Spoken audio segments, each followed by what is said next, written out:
Queridos, sejam muito bem-vindos. Eu acho que vocês já foram bem recebidos pela turma, pela Cíntia, né? Eu sou a Leia, a gente vai dar início a esse segundo momento, esse novo encontro. Então, sejam todos muito bem-vindos e bem-vindas ao encontro com especialistas do sono, promovido pelo Instituto de Psiquiatria do Hospital das Clínicas da Faculdade de Medicina da Universidade de São Paulo. Essa aula é uma iniciativa do Ambulatório de Sono do IPQ-USP, como produto final do aprimoramento em psicologia do sono, realizado por profissionais da saúde, como psicólogos, neuropsicólogos, psicanalistas e médicos, com diversas especialidades e formações, mas todos estudiosos e com uma paixão em comum, que é o sono. Eu sou a Leia Andrade, com formação em Educação Física, também psicóloga e neuropsicóloga clínica, e estarei moderando essa apresentação que será feita pelas colegas Andréia Matos, também psicóloga e neuropsicóloga, e Glícia Prates, psiquiatra e médica do sono. Eu estarei acompanhando e conduzindo essa apresentação e, no final, será aberto um momento para perguntas e discussão. Ao longo da aula, vocês já poderão enviar suas perguntas no bate-papo, que fica aqui na parte inferior da tela, e eu já estarei recolhendo as dúvidas para que possam ser respondidas ao final. Eu peço gentilmente que sejam breves e objetivos em suas perguntas, para que possamos responder o máximo possível de dúvidas que venham a surgir. Bom, vamos então falar de sono, né? Dia produtivo, noite reparadora. O que a saúde do seu sono pode fazer por você? Espero que vocês possam ficar até o final. Será um momento de bastante conteúdo, pois traremos muitas informações baseadas em evidências científicas e nosso intuito é que essa aula te acrescente e que contribua para a sua vida e para a sua saúde. Nós também preparamos uma cartilha com conteúdo sobre o sono e que será enviada para vocês também ao final dessa apresentação. Uma informação importante.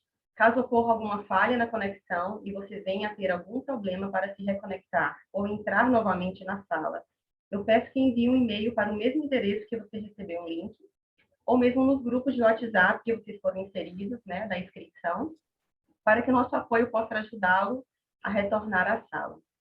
Peço novamente que desliguem seus microfones e mantenham desligados ao longo da apresentação. Apertem então o cinto e embarque conosco nessa viagem ao mundo do sono, que para nós é muito apaixonante. Sejam novamente muito bem-vindos.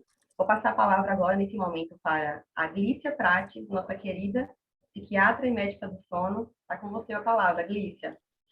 Obrigada, Leia. Linda. Gente, a gente está muito empolgado. Aí eu sou uma pessoa empolgadinha também com esse assunto. Eu acho que eu quero agradecer assim meus colegas, as nossas coordenadoras que ajudaram assim tanto. Esse trabalho é feito a muitas mãos, com muito carinho e muita relação também, porque esse ano não foi fácil. A gente hoje quer trazer para vocês uma espécie de provocação, sabe? A gente está querendo entender assim. Para que dormir, né? Será que dormir é importante? Imagina o seguinte, a gente de noite, a gente faz com uma faxina no cérebro. Sabe aquela faxina que você encosta o sofá e limpa o cantinho? Pois é. A faxina bem feita, ela acontece quando a gente dorme uma noite inteira de sono. Não só com... A gente vai ver os parâmetros, né? Mas assim, com características que vão fazer com que a gente consiga realmente fazer todos os processos que nosso cérebro, nosso corpo precisa. Então, o que a gente já sabe, né? Durante o sono que a gente limpa essas toxinas, a gente vai. O cérebro é uma máquina e funciona, e aí vai ter um lixo disso. As toxinas são produzidas, né, pelas células. E aí é à noite que a gente limpa essas toxinas. O que mais? O sono, ele também é o responsável pela plasticidade, né, cerebral, quer dizer, a mudança aí dos neurônios e da melhora deles. Para nossa imunidade, estamos ainda vivendo, né, uma situação tão delicada com essa pandemia e dormindo bem, que a gente vai conseguir se preparar para nosso sistema imunológico conseguir defender possíveis invasores, sejam vírus, bactérias. Gente, sem a gente dormir direito, não tem como o cérebro captar novas informações e a gente poder gravar essas informações para a gente poder acessar depois. Imaginem assim, né? No cérebro é como se a gente tivesse uma estrutura que funcionasse como uma caixa de e-mail, mas um e-mail que não é ilimitado. E aí, imagine que é durante o sono que você limpa essa caixa de e-mail. Então, se veio um e-mail novo, aí tem espaço para poder ele entrar e você ver a mensagem. Mas imaginem que a caixa está cheia, e aí, se você não dorme o suficiente, o e-mail novo, ele volta. Então, não tem como você adquirir, você conseguir aprender. Isso é uma coisa meio, mais ou menos, mais recente, né? Porque a gente sabia que era importante dormir depois de aprender. Mas agora a gente já está sabendo que é importante, para a gente conseguir aprender, a gente precisa dormir. E aí, né, assim, a gente, é tão importante a gente falar da regulação emocional, é durante o sono, e a gente vai falar das fases, é durante o sono que a gente consegue fazer a regulação das nossas emoções. Por isso que quando a gente dorme pouco, a gente fica irritado, a gente fica impaciente. Então, assim, bom dia por quê, né? Porque a pessoa está ali com o cérebro dela inflamado, porque ela está privada de sono. Então, é à noite que a gente faz toda essa regulação emocional para a gente não ficar com aquela coisa do sistema de fuga, luta-fuga, que nosso cérebro entra quando a gente está em situações de ameaça, como, por exemplo, com pandemia. Então, é durante o sono que a gente faz todo esse processo de regular as emoções, regular os hormônios, regular o sistema cardiovascular, pressão, regular peso, temperatura, pele.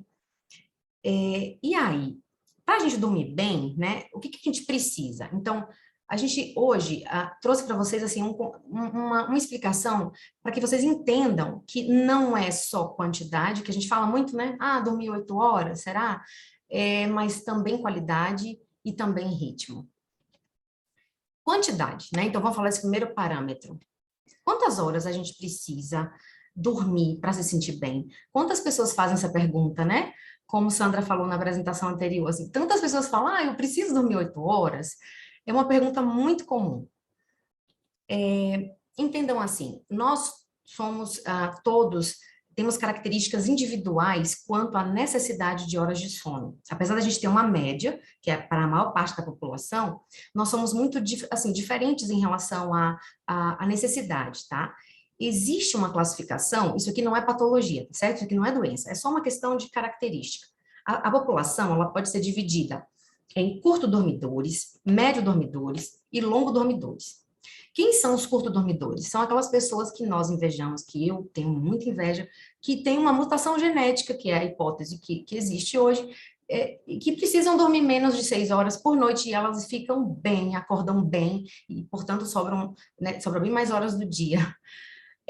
Mas as pesquisas novas também têm mostrado que essa parcela da população que tem essa mutação genética e consegue ficar bem com 6 horas ou menos, é menos do que se imaginava anteriormente. O médio dormidor é a maioria da população, que são as pessoas que precisam dormir entre 7 a 9 horas de sono por noite. E o longo dormidor é aquela pessoa que tem uma necessidade de sono maior, 10 a 12 horas de sono. Aí a gente falou da diferença em relação a gente enquanto necessidade. Agora a gente vai falar que, além da questão da qualidade, da quantidade, desculpa, variar de uma pessoa para outra, existe também uma variação de acordo com a fase do desenvolvimento. Imagine assim, olha, aqui, quando eu mexo o mouse, vocês conseguem ver? Vocês veem o mouse? Não, né? Sim. Vem? Então, aqui é uma curva, estão vendo? Assim, na verdade, é um gráfico de recomendação, tá certo? De que o recém-nascido, ele precisa dormir entre 14 a 17 horas. Isso é a recomendação. O que está em azul aqui nesse gráfico é o que é recomendado. O que é verdinho claro é o que é, assim, pode ser apropriado, lembrando de considerar as diferenças individuais. E o que está aqui, ó, de laranjinha claro, é o que não é recomendado. Então, o recém-nascido, ele pode precisar entre 11 a 19 horas de sono a cada 24 horas. Enquanto, por exemplo, uma criança na fase pré-escolar, entre 8 a 14, mas o recomendado é que seja 10 a 13. Aí a gente vai para os adolescentes, quando o recomendado é de 8 a 10, mas pode variar entre 7 a 11, mas não menos isso. E aí, a gente vê que a necessidade de horas de sono, ela realmente vai diminuindo com a idade, até estabilizar na fase adulta, em que a gente tem essa necessidade de 7 para 9 horas. E aí, o que é recomendado, então? Né? Então, hoje, o consenso é de que a gente durma regularmente, nós adultos, é que a gente durma entre 7 a 9 horas de sono todas as noites. Os estudos mostram que quando nós dormimos menos do que 7 horas por noite, a gente vai ter prejuízo para a saúde. E aí, quando a gente dorme acima de 9 horas, aí vem uma delicadeza para a gente poder falar, né? Então, pode ser apropriado para pessoas que são adultos jovens, porque o adolescente, adulto jovem, ele precisa às vezes dormir um pouco mais nessa fase. Pode precisar dormir mais de 9 horas quando a gente está doente, ou então quando a gente está se recuperando de noites que a gente perdeu. Mas já tem estudos, mas isso não é consenso, já tem estudos que mostram que dormir acima de 9 horas também tem consequências cardiovasculares, obesidade, etc., como tem lá em dormir um sono curto, tá? Mas isso não é consenso. E aí a gente falou, né? Falei da quantidade, agora a gente está falando de qualidade. Imagina que a pessoa fale assim, olha, eu durmo 8 horas toda noite e mesmo assim eu acordo cansada. Por que que ela dorme às 8 horas e acorda cansada? Aí a gente precisa falar do que é qualidade do sono. Aí olhem que coisa linda. A gente dorme em ciclos. O sono, ele não é uma linha que acontece a noite inteira do mesmo jeito, né? Então, o que acontece? A gente vai fazendo ciclos com diferentes fases do sono e a gente vai tendo mais ou menos entre 4 a 6 ciclos a cada noite. Em média, 5. Cada ciclo desse de sono dura 1h30. E aí, imagina assim, olha, a pessoa está aqui em vigília, esse gráficozinho chama hipnograma, que é uma coisa que muita gente que trabalha com sono usa. E é o que vem também naquele exame polissonografia, que é o exame do sono. Você está aqui em vigília, acordado. Aí você está ali, fecha o olho. Sabe quando você está assim, parece que você não está nem lá nem cá, nem acordado, nem dormindo? Isso é a fase 1, que é aquela fase de transição entre a vigília, tá acordado, e dormir. Essa é a hora que se alguém abre a porta do quarto, a gente dá aquele susto, porque a gente está meio que ainda ligado no ambiente. É uma fase rápida de transição, e como vocês veem aqui nessa distribuição da pizza, ela é muito pequenininha. O normal é que você tenha sono 1 só até 8% da noite. Aí, o sono 2 é o sono leve, tá certo? Olhem que coisa. O sono 2 é normal que ele aconteça na metade da noite. Ele acontece entre 45% a 55% da noite. O sono 3, que é o mais profundo que a gente faz, para que a gente consiga acordar bem, restaurado, ele acontece entre 15% a 25% da noite. O que é uma coisa assim, né? Poxa vida, é só isso? Mas é o que a gente precisa. E o REM, que é aquele mais associado com sonho, essa sigla vem do inglês Rapid Eye Movement, que é movimento rápido dos olhos. Nessa fase a gente tem ali no registro do exame do sono os movimentos dos olhos, por isso esse nome. Nessa fase, a gente sonha mais frequentemente, mas a gente pode sonhar, hoje as pesquisas mostram que a gente pode sonhar em qualquer fase do sono. Aí, olhem que interessante, a gente dormiu aqui, vamos por 11 horas da noite. Aí passou sono 1, 2, faz um pedaço de sono profundo, aí depois superficializa o sono de novo. Aí, aqui fez um pedacinho de sono REM. Aí depois fez outro ciclo, desceu, aprofundou o sono, fez um pedaço de sono 3. Aí subiu de novo, sono 2, voltou para o REM um pouquinho, acordou, olhou o travesseiro, pegou a coberta. Isso a gente não classifica como patológico. Acordar de madrugada e olhar o ambiente não é patologia. O que é patologia, o que é ruim, é quando a gente acorda, fica em alerta e a gente tem dificuldade de voltar a dormir, certo? Na primeira parte da noite, a gente acaba tendo mais sono 3, sono profundo. E na última parte, a gente acaba tendo mais sono REM. E por que que a gente resolveu falar isso aqui para vocês? Por que que a gente acha que isso é importante? Gente, é porque se a gente corta nosso sono aqui, olha, a gente vai deixar de fazer uma fase que é extremamente importante para a regulação emocional, para a regulação da memória, para a regulação cardiovascular, porque o sono não é igual. E aí, quando eu tenho uma qualidade de sono alterada, na verdade, eu posso ter vários fatores, né? Eu posso ter um problema de estômago, um refluxo, eu posso estar ansioso, eu posso estar com uma depressão, eu posso estar com movimentos de pernas que fragmentam o meu sono, deixam o meu sono mais superficial. Eu posso ter um ronco, né? O ronco é quando a gente o ar passa com dificuldade aqui nessa via aérea superior, e aí faz vibrar as estruturas moles da garganta. O ronco pode estar associado com um problema que chama apneia do sono. E dor. Quem é que dorme direito com dor, né? E aí, a gente falou então, quantidade, né? Falamos de qualidade, e agora a gente não vai negar que nós puxamos a sardinha mesmo na apresentação para falarmos de ritmo, que foi uma coisa que foi muito interessante que a gente aprendeu esse ano. Os horários de dormir e acordar, será que eles teriam importância?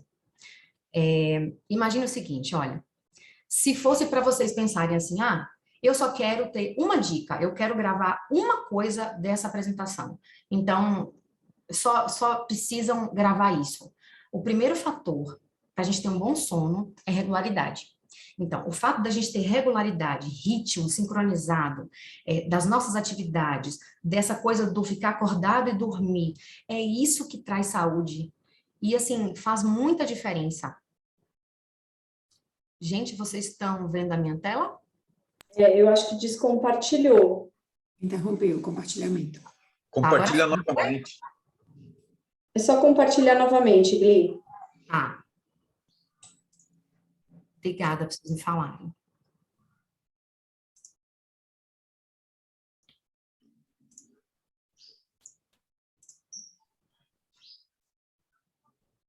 Pronto. Agora é só colocar no modo apresentação. Perfeito. Sim, então, eu estava falando da regularidade, né? Se fosse para a gente gravar uma coisa só, seria a questão de sermos regulares. Por quê? Porque a gente bota um ritmo. Nós precisamos muito melhorar o ritmo, quer dizer, tanto o ritmo do dia quanto o ritmo da noite, a gente poder fazer atividades que sejam razoavelmente regulares, porque é isso que sincroniza o nosso corpo, o funcionamento de todas as células com o nosso ambiente externo. E aí, a gente não falou da questão que as pessoas se diferenciam, né, em relação às quantidades de horas de sono. Então, a gente também é diferente em relação ao horário que a gente prefere dormir. E isso é uma questão que tem característica genética, não é uma questão só de, eu não gosto de acordar cedo. Às vezes é uma questão, sim, pode ter uma parcela do não gostar, mas existe uma questão genética, física, biológica, que faz com que aquele indivíduo não funcione de manhã. Então, ele tem muitas vezes dificuldade de funcionar de manhã e funciona melhor à noite. Esses indivíduos que eu falei são as corujas, né? São pessoas que funcionam muito bem de noite, ficam com o cérebro, parece que agora ele está funcionando, e de manhã é aquela pessoa que fica lenta, que tem dificuldade até de raciocinar. E aí, no outro extremo, a gente tem os matutinos. Quem são os matutinos? Aquelas pessoas que acordam bom dia a dia, né? Elas estão acesas, em vigília, elas estão, assim, bem, né, concentradas, e os matutinos já têm uma outra dificuldade, né? Enquanto os vespertinos têm a dificuldade com o acordar, a parte da manhã, os matutinos são as pessoas que você vai encontrar numa festa de família, dando aquela cochilada, ou então se vai num teatro, num cinema, vão estar cochilando porque tem dificuldade de resistir a essa pressão de sono da noite. Então, dormem mais cedo, acordam mais cedo. E a maioria da população, na verdade, está entre esses dois extremos. Na verdade, não funciona assim só como 3 bloquinhos, não. É uma linha de um contínuo, e tem pessoas que ficam mais no extremo da matutinidade, tem outras no extremo da vespertinidade, e tem os intermediários que ficam por aqui, e os intermediários que ficam mais próximo do lado do matutino, os intermediários que ficam mais próximo do lado do vespertino. Uma coisa que a gente quer chamar a atenção, por que a gente quis falar disso, né? Porque a nossa sociedade, ela é uma sociedade que vangloria a matutinidade. Não é à toa que tem aquele ditado, né? Deus ajuda quem cedo madruga. Eu lembro de um professor que falava muito isso, assim, gente, mas quem ajuda os vespertinos, se Deus está ajudando os matutinos, né? Então, a verdade, a gente podia ter um respeito maior a esse ritmo biológico das pessoas e funcionarmos enquanto sociedade para a gente poder melhorar a questão do horário do colégio, do horário do trabalho, para isso ficar sincronizado com o que é o ritmo biológico de cada pessoa. E aí tá, a gente falando de ritmo então, né? Como é que nosso corpo vai saber a hora de dormir e de acordar? Então, a gente tem 2 mecanismos que regem esses horários. A gente tem o processo circadiano e o processo homeostático. E o que é isso? O processo circadiano é o seguinte, nós temos dentro do nosso cérebro um relógio biológico, que é o relógio principal. Esse relógio, ele funciona com um ritmo de mais ou menos, um pouquinho mais ou menos 24 horas. Daí o nome, né? Então, circa cerca de ano de um dia, tá? Esse relógio, ele vai funcionar sempre assim, fazendo o dia funcionar, ele vai dar um comando, como se fosse um maestro, que tá ali. Veja essa imagem aqui do maestro, sabe? Ele tá ali e ele vai ajudar aqueles músicos a dizer, não, agora é você, não, você aqui, o ritmo precisa aumentar, não, agora precisa alentecer, agora é um pouco mais alto, não, agora é um pouquinho mais baixinho. Então, ele vai sincronizar todo o corpo. E aí, como é isso? Olha isso. A gente tem aqui um gráfico que mostra o que é o processo circadiano atuando, tá? Então, imagine que esse coloridão aqui é o dia, né? As luzes, as luzes, né? E a luz solar, digamos assim, com vários comprimentos de onda, por isso que a gente tem luz azul, luz vermelha, luz verde, amarela, enfim. Aí, aqui, vamos imaginar que aqui é o entardecer e aqui chegou a noite. Você tem um processo que acontece para a gente ficar acordado, depois dormir, e depois ele vai subir de novo, porque ele é cíclico. E aí, à noite, é que depois de um tempo que anoitece, imagine que aqui, olha, nessa transição do vermelho para o violeta, está o pôr do sol. Aí você precisa de um tempo no escuro para liberar o hormônio, que é considerado o hormônio da noite. A gente pensava que era o hormônio do sono e hoje a gente fala em hormônio da noite. Por quê? Porque é muito mais do que sono. É o hormônio que vai dizer para o corpo inteiro, olha, nós vamos desativar as áreas da vigília e a gente vai ativar as áreas do sono. E aí, como é que nosso corpo vai saber que é hora de secretar a melatonina, que a gente fala tanto hoje? Imagine assim, olha, a gente tem aqui a luz externa, certo? A luz externa entra pelos olhos, passa pela retina, e ela vai dizer para esse relógio que a gente acabou de falar, esse relógio chama núcleo supraquiasmático. Ele está dentro do cérebro e é ele que é o maestro que a gente falou. Essa luz que entra pelo olho, ela vai até o relógio e diz assim, olha, tá de dia. Aí, esse relógio chega para a glândula pineal, que é uma outra estrutura pequenininha, também no miolo do cérebro, e vai dar o comando. É para liberar, ou desculpa, é para bloquear a secreção de melatonina. Por quê? Porque está de dia, não é hora de dormir. E aí esse maestro, ele vai dar uma série de comandos para que, como vocês veem aqui, o coração, o fígado, o pâncreas, as células gordurosas, o trato gastrointestinal, que eles funcionem com o ritmo do dia. E aí, porque eu sei que esse slide tá um pouco poluído, mas é porque a gente quis fazer, assim, questão de falar com vocês uma coisa que, para a vida prática, é de um valor que não se mede. Olha isso aqui, olha a diferença. A gente fala muito da luz azul, né? O que é essa luz azul? Na verdade, quando a gente fala da cor da luz, quer dizer, luz azul, né? Não quer dizer que é necessariamente uma luz que você compra e coloca e ela vai ter uma luz naquela cor, porque é o comprimento de onda. Então, às vezes você tem uma lâmpada que tem uma luz dentro e tem um plástico por fora que é um plástico de uma cor X. O que a gente está falando aqui é do comprimento de onda de luz azul. Essa luz azul é a que mais inibe melatonina e é ela que está presente nos celulares, nos tablets, nos computadores, nas televisões. Então, olhem para vocês verem aqui esse gráfico, né? É de uma aula fantástica que a gente botou até aqui para vocês quiserem depois pesquisar. É uma luz que bloqueia 80% da melatonina. Já lâmpadas fluorescentes também bloqueiam parecido.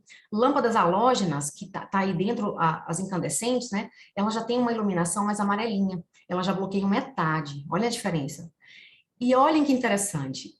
O fogo, então, para os românticos que gostam de luzes de velas, a vela é menos de 2% para bloquear a melatonina. Então, interessante essa informação, né? Esse palestrante, ele fala a aula toda dele com um óculos de lente laranja. Esse óculos de lente laranja é um óculos que filtra a luz azul.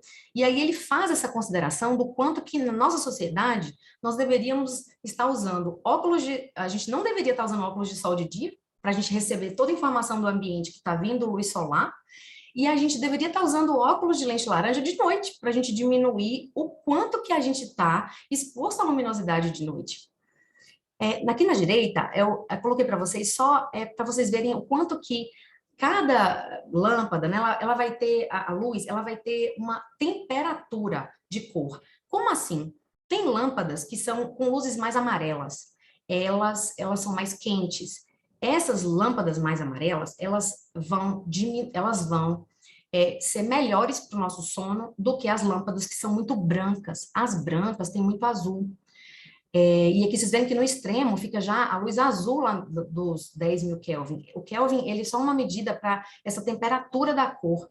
Quanto mais a lâmpada é amarelinha, fraca, melhor para a gente poder deixar ligada em casa. Então, a gente acabou de falar de um processo que foi o processo circadiano, e agora a gente vai falar do processo homeostático. O que é esse processo? É uma outra coisa. A gente falou do relógio interno, que funciona com aquele ritmo de dia e noite, ao redor de 24 horas. Já o processo homeostático, olhem que coisa mais... realmente o corpo da gente é uma coisa muito linda, porque enquanto a gente tem atividade, olha essa ampulheta. Essa ampulheta é o que representa muito bem como funciona o processo homeostático. A gente vai trabalhando, estudando, se concentrando, fazendo exercício físico, então a gente produz cansaço, né? As células estão atuando, e aí, lembram da biologia, do ATP? A adenosina é o produto desse cansaço. Essa substância é como se fosse essa areia aqui da ampulheta. Então, o dia vai passando, e a gente vai acumulando essa areia, essa adenosina, ao longo do dia. E quando você acumula bastante adenosina, você tem muita pressão para dormir, muita pressão de sono. E esse processo, ele rege a seguinte lei: quanto mais horas eu tenho acordado, quanto mais horas eu tenho sem dormir, maior a minha pressão de sono. Então, quando a gente junta os dois processos, porque os dois processos, eles precisam acontecer para nosso corpo saber que é dia e que é noite. Quando a gente junta o funcionamento desses dois processos e que eles estão sincronizados, o corpo funciona de uma maneira muito linda e rítmica e adequada e gera saúde. Então, eu tenho, por um lado, um relógio interno no meu cérebro que está dizendo assim, é dia e agora é noite. É dia e agora é noite. E eu tenho também uma pressão de sono que vai se acumulando, acumulando, acumulando ao longo do dia, com tanto funcionamento de célula, eu acumulo muita adenosina, e aí eu tenho uma pressão para dormir que casa com a hora que o processo circadiano falou, agora dorme. E aí, ao longo da noite, olha que interessante isso aqui, ao longo da noite, essa pressão para dormir, ela vai diminuindo. Por quê? Porque você vai virar a ampulheta. É de noite que a gente vira a ampulheta. E aí, o cansaço, você vai diminuindo o cansaço até você drenar ele todo. Então, quando a gente acorda de manhã descansado, tem a ver com esse processo ser drenado. Eu tenho aquela adenosina acumulada já livre, né, no cérebro. E aí, uma questão para a gente poder pensar, e vocês vão ver agora com a Andrea, é que o café, quando ele é tomado à tarde ou à noite, como ele bloqueia a adenosina que a gente estava falando, quer dizer, a substância que dá sono, ele vai jogar esse mecanismo para frente, ele vai enganar o cérebro, ele vai dizer assim, ele camufla, ele vai dizer assim, não tem toda essa adenosina não, você pode continuar acordado, tá? Já a luz do celular de noite, ela já atrapalha demais esse funcionamento do processo circadiano. Por quê? Porque a luz entra no olho, como vocês viram no slide anterior, né? É aquele da melatonina. A luz entra no olho e diz para o cérebro assim, olha, assim, não tem que liberar melatonina, tá? Porque o sol tá bem aqui fora, então fique atento, recrute as áreas do dia. E aí, imagine a confusão que não é para o coitado do corpo que está tentando entender o que é para fazer, é para ficar acordado ou é para dormir? E aí, olhem isso, o Prêmio Nobel de Medicina e Fisiologia de 2017 foi para 3 carinhas que fizeram uma pesquisa muito fantástica. Esses caras descobriram que cada célula do nosso corpo tem um relógio. Não é louco? É muito louco. Então, cada célula tem genes que estão dizendo para ficar acordado e vai responder a esse ciclo claro-escuro, ou é para dormir, está escuro. Quer dizer, cada célula ela vem pré-programada para funcionar de um jeito durante o dia e outro jeito durante a noite. Aí, a gente falou aqui, né, até aqui, de como dormir bem. A gente precisa de quantidade, a gente precisa da qualidade, mas a gente precisa muito do ritmo adequado. E quando a gente não tem essa quantidade, essa qualidade e esse ritmo adequado de sono, o que acontece? Eu vou deixar a Andrea agora assumir a fala. A Andrea é nossa colega, ela é psicóloga, ela é especialista em neuropsicologia e tem mestrado em psicologia do desenvolvimento. Déia, é com você. Obrigada, Glícia. É uma honra dividir essa fala com você. Então, vamos dar seguimento, né? Continuar esse final de manhã respondendo essa pergunta que Glícia traz. Então, assim, na sociedade que a gente vive, urbanizada, né? Na qual a produtividade, o consumo são hipervalorizados e o descanso, né? As horas de sono acabam sendo subvalorizadas, a gente está aqui tentando remar contra a maré, trazendo uma série de vantagens e de benefícios que esse momento do descanso podem trazer, inclusive, para o nosso próximo dia de vigília e de estar despertos. Então, quando a gente acaba negociando, trocando essa moedinha de estar acordado pelas moedinhas de dormir, porque a gente acha que tem mais importância, quais são as consequências disso? A gente fica devendo algo, né? Então, a gente vai ver algumas das consequências da gente ficar privado de sono, da gente acabar não dormindo por muito tempo, as horas que a gente precisa dormir e com a qualidade que a gente precisa dormir. Lembram que Glícia falou de uma faxina que o cérebro faz no nosso organismo inteiro, né, quando a gente está dormindo? Se essa faxina ela não é bem feita, 1 dia, 2 dias, 3 dias, 4 dias, o que vai acontecer? Então, considerando que nosso corpo é a nossa casa, se a gente não faz essa faxina direito, a gente vai acabar acumulando uma série de toxinas que vão gerar problemas como um sistema imunológico menos eficiente. Então, a gente fica mais vulnerável a adoecimentos, né? Agravamentos de doença quando a gente não tem esse sistema imunológico sendo reparado à noite. Não dormir bem também traz uma tendência a buscar alimentos mais calóricos, mais gordurosos, que a gente fica com um déficit de energia e a gente quer energia liberada mais rápido no nosso organismo. Isso pode levar a um risco aumentado para obesidade, para diabetes. Estudos mais recentes mostram que não dormir bem pode despertar, pode acordar genes que estavam adormecidos no nosso organismo e que podem desencadear doenças, né, que a gente talvez não tivesse se dormisse bem, né, se respeitasse esse momento. Quando a gente não dorme, a gente fica com um alerta mais, né, desligado, a gente tem a capacidade de reflexo mais lentificada, a gente fica menos atento, menos concentrado, o que aumenta o risco de acidentes, acidentes domésticos, acidente no trabalho, acidente no trânsito. O que mais que a gente tem quando a gente não dorme? Prejuízos no aprendizado. À noite a gente consolida memórias, é como se o cérebro fizesse uma filtragem, o que é que vai ficar guardado e o que é que não precisa ficar guardado, porque já foi usado e pode ser dispensado de conhecimento. Então, para essa consolidação de novos aprendizados, para fazer com que a gente lembre melhor futuramente, né, do que a gente aprendeu, a gente precisa dormir bem. E outros prejuízos cognitivos também estão associados a não dormir bem, como tomada de decisão, fazer escolhas mais equilibradas. Então, não é bom a gente tomar decisões muito importantes, fazer escolhas muito relevantes, ou fazer uma prova muito importante se a gente está privado de sono. Alterações do humor. É normal a gente acordar, né, depois de noites de sono, né, várias noites acumulando aí esse sono, com irritabilidade maior, com impaciência. A Glícia falou um pouco disso, né, dessa sensação de não estou disposto ainda para mais um dia. E isso, de forma crônica, pode levar a quadros depressivos mesmo, né? E mesmo ao transtorno bipolar. Doenças cardiovasculares também estão associadas, né? É o maior risco de desenvolver essas doenças quando a gente não dorme bem, como hipertensão. E quem nunca ouviu falar daquela expressão, né? Do soninho da beleza? E isso faz muito sentido, porque pesquisas vêm mostrando que pessoas, quando não dormem, ficam menos atraentes, né? Apresentam uma aparência menos atraente, né? Quando comparado aos dias em que dormem melhor. E, no cômputo geral, quando a gente vê todas essas interferências, né, no nosso organismo, não dormir bem pode levar também a uma menor expectativa de vida, né? Trazer uma menor longevidade, uma menor qualidade de vida ao longo dos anos.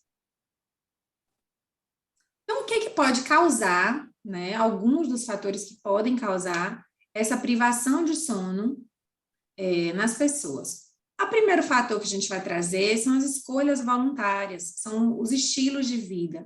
Então, Depois do advento da energia elétrica, a gente tem essa tentação e essa possibilidade de estender o nosso dia, né? Porque a gente tem luz em casa, a gente tem tudo funcionando. Hoje em dia, com a pandemia, com o advento tecnológico, a gente tem acesso remoto a inúmeras informações do trabalho, então a gente acaba trazendo isso para a nossa casa e às vezes isso invade a nossa noite, né? Às vezes eventos sociais também, com a frequência, podem retirar um tempo dessa noite. Então, quando a gente adota estilos de vida que estendem demais a vigília, né, por escolhas voluntárias, dando preferência ao dia em detrimento da noite, a gente pode acabar privado de sono, nessa cultura de dormir não é tão importante, eu não tenho tempo para dormir, dormir é coisa de preguiçoso, né, e enfim. Uma outra causa de privação de sono, que a gente pode elencar aqui, são causas situacionais, são eventos que estão fora do nosso controle e que podem chegar e bagunçar a vida de qualquer um, né? Elas tendem a ser transitórias, mas a gente precisa estar atento a elas e as consequências que elas podem causar. Então, preocupações aumentadas, tensões, pessoas que estão com preocupações financeiras, conflitos emocionais, vivenciando, né, situações tensas, isso pode impactar no sono, gerando privação, e a gente sabe que a tendência é agravar, né, essas situações, o nascimento de um bebê também pode vir e bagunçar, né, um pouco a rotina. Além dessas causas situacionais, a gente tem os transtornos do sono, né, que já são perturbações aí estabelecidas, que causam consequências tanto para a noite quanto para o dia, para a qualidade de vida, né, interferindo no funcionamento mesmo diário das pessoas. Então, um dos transtornos mais prevalentes na população são as insônias. Insônia não é apenas a dificuldade para iniciar o sono, como muita gente acha, né? É uma dificuldade também para manter o sono ou mesmo para estender esse sono por um período suficiente, ideal. Às vezes a pessoa desperta antes da hora que gostaria e não consegue mais voltar a dormir. E a gente só pode considerar que é uma insônia quando a gente não consegue dormir, manter ou dormir o suficiente, mesmo tendo todas as condições ideais para dormir. Então, não é quando você tem uma questão situacional lá que está te perturbando, é quando você tem tudo para dormir e não consegue dormir mesmo assim. Outros transtornos do sono, bastante prevalentes, são os transtornos respiratórios. Lícia falou um pouquinho lá do ronco, e a apneia do sono é o transtorno respiratório mais prevalente na nossa população, né? Então, quando à noite há um relaxamento do tônus muscular, atonia muscular, né, que causa um relaxamento da musculatura, né, da região da garganta, da língua, isso pode interromper o fluxo respiratório das vias aéreas superiores, impedindo parcialmente ou completamente essa passagem do ar, e isso pode dar algumas paradas, e a gente desperta porque o corpo sabe que precisa respirar, que ele não pode parar de respirar, então a gente acorda para tomar o fôlego, e aí volta a dormir, e acorda de novo. Então, se você ronca, né, se você tem esses micro despertares ao longo da noite, se seu companheiro de cama, sua companheira de cama sinaliza, está roncando muito, toda hora você acorda, está aquela sensação de sufocamento, é importante investigar. Às vezes não há ronco, mas há uma noite de sono não reparadora também, sempre acordar cansado e a um otorrino, um médico do sono, para investigar isso daí. Outros transtornos relevantes, né, que bagunçam e que causam privação de sono, são os transtornos do ritmo circadiano. O que são esses transtornos? Né? Glícia falou desse sistema circadiano que rege, né, a nossa rotina. Então, quando o nosso ritmo social, os compromissos que a gente precisa cumprir de trabalho, de família, de vida, né, estão em descompasso com o ritmo que a gente deveria estar seguindo organicamente, nosso relógio interno pede, né, a gente acaba ficando em descompasso e isso gera consequências, né, para a qualidade de vida, para o humor. E aí a gente chama de transtorno circadiano, quando há esse descompasso. E a gente botou aqui o jet lag, porque existe um termo que a medicina do sono trouxe para si, né, que é o jet lag social, que remete a esse jet lag. Quando a gente viaja para um lugar que a gente atravessa muitos fusos horários, a gente fica um pouco desorientado, a gente tem dificuldade para dormir no horário, né? Há uma desregulação do ritmo interno. Então, se a gente está o tempo todo num ritmo durante a semana, e aí chega fim de semana, a gente vai e dorme o dia inteiro, ou dorme mais tarde, acorda meio-dia, a gente está sempre gerando esse descompasso, é como se a gente vivesse em trânsito viajando de um lugar para outro, mudando de fuso horário toda semana. E isso é o jet lag social. Falar de mais um transtorno que é bastante prevalente, né? Que são os transtornos do movimento. A gente vai dar destaque aqui à síndrome das pernas inquietas, que é uma sensação de urgência muito grande para mover as pernas, né? Uma sensação de incômodo, de desconforto, se o movimento não for gerado. E isso acontece, em geral, perto do horário de dormir ou no início do sono, acaba impedindo que a pessoa pegue no sono com facilidade. Um outro transtorno do movimento relacionado ao sono é o bruxismo, que é relacionado muito a tensões, né, a ansiedade às vezes, e pode gerar dores e consequências também nessa articulação, né, da mandíbula. E é o ato de ranger, né, de comprimir, de apertar os dentes quando está dormindo. Isso pode gerar uma série de desgastes dentários também. Então, cuidar disso é super importante, que tem consequências a longo prazo. Parassonias também são transtornos do sono que trazem consequência, né, para a rotina. A gente vai destacar duas aqui bem conhecidas, que são o sonambulismo e os pesadelos. Os pesadelos, eles acontecem, em geral, no sono REM, que é um sono que a gente consegue lembrar do que aconteceu nesses momentos. Então, em geral, as pessoas recordam desses sonos perturbadores, são sonos com conteúdos ameaçadores, que realmente têm um impacto na vigília, né? E que acontecem com frequência. Para ser considerado um transtorno, tem que ter esse impacto, né, na vida e acontecer com uma certa frequência. Então, não é tive um pesadelo, eu tenho um transtorno, não. É algo que pode estar relacionado a um dia mais estressante, a traumas, a questões emocionais também. O sonambulismo também, embora tenha essas causas mais psíquicas, mais emocionais, ele acontece já no período do sono não REM, e é caracterizado por uma atividade que a gente geralmente faria quando a gente está acordado, como levantar da cama, caminhar pela casa, e muita gente tem medo de acordar o sonâmbulo, né? Ele não vai se recordar do que aconteceu enquanto ele estava sonâmbulo. Em geral, a gente tem uma amnésia nesse momento, e não tem problema você despertar, mas o ideal é que você apenas tente conduzir a pessoa que está no episódio de sonambulismo de volta ao leito, né, sem precisar acordá-lo. Mas se houver, né, esse despertar, a pessoa pode ficar um pouco desorientada na hora, no tempo, no espaço, mas isso é recobrado em pouco tempo, não é perigoso para a saúde.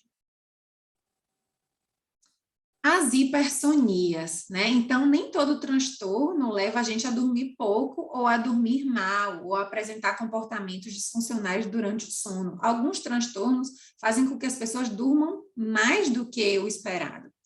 Então, uma hipersonia que a gente vai exemplificar aqui é a narcolepsia, que é uma incapacidade de permanecer acordada em alguns momentos durante o dia. Então, a pessoa tem o que a gente chama de ataques de sono mesmo. E essa foto aqui que a gente colocou dessa pedra comprimindo as costas do sujeito, é assim, aquela coisa incontrolável que você não consegue lutar contra, né? E isso acontece porque a pessoa tem uma série de fragmentações durante a noite de sono, então ela não dorme bem, ela não tem um sono aprofundado, reparador, e ela precisa compensar isso durante o dia. E o corpo, como é sábio, acaba forçando essa pressão de sono.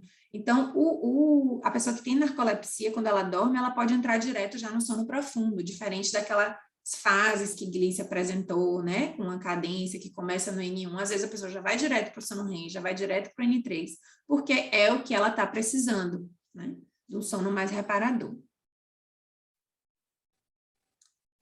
Além desses transtornos que a gente trouxe, das escolhas voluntárias, a gente tem um quarto elemento que também altera o nosso sono.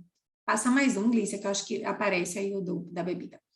E a gente trouxe para ilustrar isso duas substâncias que são muito populares, né, de uso muito comum na nossa cultura brasileira, que é o cafezinho e o álcool, sobretudo a cerveja, né? Então, imagine, né, que aqui tem uma pessoa que acordou já sonolenta, ela não, né, tá acordando com aquela preguiça, não tá suprida de descanso. E ela vai tomar um cafezinho, porque ela precisa começar o dia, precisa trabalhar, precisa realizar o que tem que realizar. E aí, umas 4 horas depois, aquele cafezinho já não está fazendo mais efeito, fez uma outra alimentação, toma mais um cafezinho para dar aquela revigorada e dar continuidade ao dia. E aí, depois toma mais um cafezinho, porque ainda precisa cuidar disso, cuidar daquilo. Quando esse café ele vai passando o efeito no final do dia, e a gente aí já tem um acúmulo, né, dessa substância no nosso organismo, a gente tem dificuldade, às vezes, mesmo cansado, de pegar no sono, de dormir, de se entregar, o corpo fica muito ativado. E aí acontece muito, eu estou precisando relaxar, o dia foi muito estressante, vou tomar uma cervejinha, né, aquele happy hour, aquele momento de quero, né, entrar num outro modo aqui. E aí o álcool ele vai ser um excelente indutor do sono, né? Então vai dar aquela impressão, quando eu tomo uma cervejinha, puff, eu caio no sono, descanso, que é uma beleza. E realmente isso é verdade. Só que na segunda metade do sono, o sono fica extremamente precarizado, né? Superficial, fragmentado. E a gente não aprofunda no sono como deveria. Então, o álcool ele não mantém o sono de qualidade. Então, a gente precariza esse sono. Então, não é verdade, porque no dia seguinte você vai acordar de novo mais cansado ainda, porque o sono que você precisava dormir de verdade, você não dormiu. E aí você, na próxima noite, vai estar mais acumulado e durante o dia vai querer mais café. Então, a gente colocou aqui como um ciclo que a gente vai se engajando sem perceber, sem consciência, e pode se tornar uma dependência, né? Toda hora a gente precisa de uma substância para induzir o sono e de uma substância para induzir o alerta, né? E não deixa esse processo acontecer naturalmente. A gente botou esse parêntese aqui da pandemia, porque a gente não podia negligenciar esse tema, mas é só uma pincelada para dizer que a pandemia veio para agravar, né? E muitas queixas de sono começaram a emergir nesse período. E algumas das razões para isso é que a gente teve um prejuízo em relação aos sincronizadores externos do nosso sono, como a luz natural, então a gente saiu menos de casa para trabalhar, como os horários regulares, então a gente já tinha aquele horário de acordar, de tomar café da manhã, de tomar banho, de sair para trabalhar. A partir do momento que você passa a ter horários mais flexíveis, trabalha em casa, então pode trabalhar de noite, dá uma bagunçada, o corpo fica meio sem esse maestro regendo a mesma música, né? Então, cada dia uma música diferente, ele não sabe o que toca, né? E o estresse também, os medos, né, que ativaram esse sistema de alerta da gente, sobretudo no primeiro período da pandemia, né, que a gente não tinha muitas informações, muita gente ficou hiperativado nesse sentido, né, porque a gente fica naquele sistema de alerta, na defensiva e não consegue relaxar, né, tendo que enfrentar esses perigos. Pode passar, Gleice. Então, assim, para a gente ter um dia produtivo e uma noite reparadora, o que a gente precisa fazer? Né? A gente já está sabendo quais são as consequências quando a gente não adota, né, essa rotina de sono saudável. Então, o que a gente pode fazer? O que está ao nosso alcance para a gente conquistar isso? Primeira coisa, a gente começa a cuidar do nosso sono quando a gente acorda. A gente não pode esquecer isso. Não é, na hora que eu quero dormir 9 horas, quando dá 8 horas eu vou começar a me preocupar com isso. Não, você vai se preocupar com o seu sono quando você acordar, né? Saber que você já está começando a construir esse sono ali. Então, levanta da cama, né? Não vai para o automático, pegar logo o celular, às vezes é tentador olhar que oração, e aí já vê que tem uma notificação, já entra para olhar, e já quer ver uma notícia para saber se aconteceu alguma coisa que vai impactar no seu dia. Então, evitar, nesse momento de abrir os olhos, já se engajar em atividades assim. Abrir a janela, né? Ou ir para um local da casa que seja mais iluminado, né? Escovar o dente, lavar o rosto, movimentar o corpo. Dá esse tempo para o corpo ir entrando num novo modo, né? No modo alerta, modo acordado. Pode passar. Em relação à alimentação, a alimentação depois da luz é um grande sincronizador. Então, a gente precisa dar pistas para o nosso corpo de que é dia, né? E de que é noite também através da alimentação. Então, o que comer é importante, né? A gente comer alimentos mais naturais, mais leves à noite, ter um tempo de alimentação reduzido ao longo do dia. O horário de comer é de dia, a noite não é para comer, não é feita para comer, né? Então, saber separar isso. O horário de se alimentar é o horário diurno, à noite evitar comer e, se for uma fome muito grande, tomar uma coisa mais leve, né? Que a digestão seja mais fácil. E os horários de comer são importantes, horários regulares.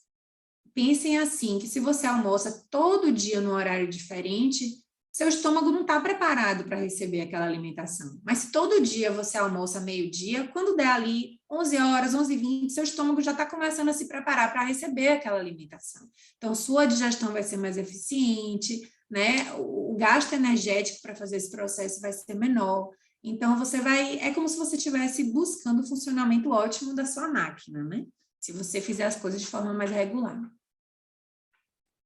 Atividade física também é um grande sincronizador. Então, a gente fazer esse contraste de que o dia é um momento de movimentação mais intensa, enquanto a noite vai ser um momento de menos movimentação, tanto cognitiva quanto corporal. Não adianta a gente estar deitado na cama e a cabeça tá, sem parar de gerar pensamentos, né? Isso também é atividade. Então, atividade física mais intensa, como uma corrida, uma caminhada, a prática de um esporte, de preferência pela manhã, né, ou no início do dia. Se não for possível, buscar fazer pelo menos 4 horas antes do horário que você dorme. Mas vai ter gente que vai dizer assim, não, mas eu pratico atividade física antes de dormir e eu aumento meu cansaço e durmo. Se você não tem dificuldade de se engajar na noite de sono, não tem problema, você não precisa modificar isso, mas ficar atento, porque no geral, atividades muito intensas, aeróbicas no final do dia, deixam a temperatura corporal aumentada e a pessoa muito ativa. E tem dificuldade, em geral, atrasa o horário de dormir. Então, essa questão da regularidade, né, como o Glícia falou, é uma coisa que a gente não pode esquecer. Não é só para o bebê isso, né? Não é só para o bebê que tem que ter hora de comer, que a gente faz muito isso com a criança. A criança tem que ter rotina, a criança tem que ter hora de fazer tarefa. A gente também tem que ter hora. Isso é uma coisa do humano e não da criança, né? A gente não perder isso como um norteador da nossa rotina.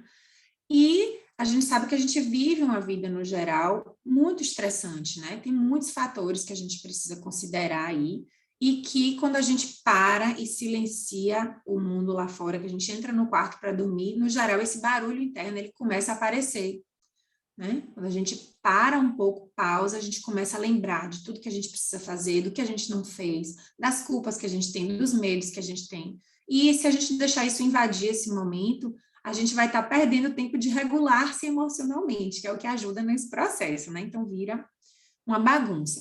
Aqui a gente trouxe só algumas dicas, a gente não vai aprofundar, mas fazer uma agenda diária, planejar antecipadamente como vai ser seu dia, o que é que você está projetando fazer, mentalizar isso de uma forma positiva, né? Organizar se vai dar tempo, se não vai dar tempo, ser bem realista nesse planejamento, né? Para não gerar um estresse aumentado. Não adianta você encher uma agenda com 20 compromissos, isso não vai te acalmar. É fazer uma agenda realista, buscar ajuda se for necessário, não querer dar conta do mundo num dia só. E registrar ideias e preocupações. Então, se eu tenho algo que está me incomodando e que eu sei que eu não vou conseguir resolver de imediato, não depende só de mim, isso pode causar um looping de pensamentos, que fica o tempo todo voltando e me alertando que aquele perigo está ali, que aquele medo está ali. Então, transferir isso para o papel parece uma coisa boba, simples, mas em geral funciona, porque você vai lembrar, eu já anotei isso, eu não vou esquecer, já está anotado, e eu posso deixar aquele pensamento ir embora, que ele não vai me prejudicar. Sono é uma entrega, essa foi uma frase que a gente escutou muito no curso. Silvia fala muito essa frase, né? E a gente se inspirou e colocou aqui, porque ela é muito significativa. A gente não tem esse controle, não tem um botão, a gente vai até colocar um outro slide depois, não tem um botão que a gente desliga, agora eu quero dormir, né? Você precisa relaxar para esse sono chegar. Então, você não tem controle sobre o sono, mas você tem controle sobre o relaxamento corporal. Então, se você sente que você está muito tenso durante o dia, muito estressada, às vezes com dores mesmo, né, em algumas regiões, parar um pouco. A atenção plena tem sido muito estudada, né, com inúmeros benefícios. É uma atitude, na verdade, diante da vida, não é apenas a meditação, mas é você aceitar as coisas como elas são, tentar estar no presente, não ficar agarrado no passado nem no futuro, né, tentar ir vivendo um dia de cada vez, né, isso vai ajudando um pouco. E tem técnicas de relaxamento também muscular que podem ajudar, né? Tem o relaxamento progressivo, que é você voluntariamente contrair grupos musculares e depois relaxar de forma consciente. Isso vai ajudando você a ter mais consciência, né? De onde estão acumuladas essas tensões ao longo do dia. E aí, esse botão aí, né? Para simbolizar que o sol, ele desaparece, chega a lua, mas a gente continua com a luz ligada dentro de casa e a gente não sinaliza para o nosso corpo que essa noite chegou, porque a gente fica dentro de ambientes fechados hoje, protegidos, em que a gente simula o dia. Pode passar, Glícia. Nosso cérebro ele não consegue distinguir claramente, né, o que é uma luz artificial e o que é a luz natural quando chega esse horário. Então, deu 6 horas, 7 horas, 8 horas da noite, você ainda está ativo, sua casa está toda acesa, né? Está todo mundo conversando, tem barulho de televisão, o dia está ali acontecendo ainda internamente, né? Então, a gente precisa entender que a gente é que vai dar esse comando. Aliado a isso, evitar os eletrônicos. A gente sabe o quanto os eletrônicos invadiram, né? Que eles vão para a cama com a gente, tem gente que leva para o banheiro, leva para tudo que é lugar. Então, assim, é difícil, a gente não vai dizer aqui, tirem os telefones. A gente sabe que hoje é uma forma de controle, às vezes a pessoa vai ligar, quero saber de alguma coisa, e se alguém mandar uma mensagem.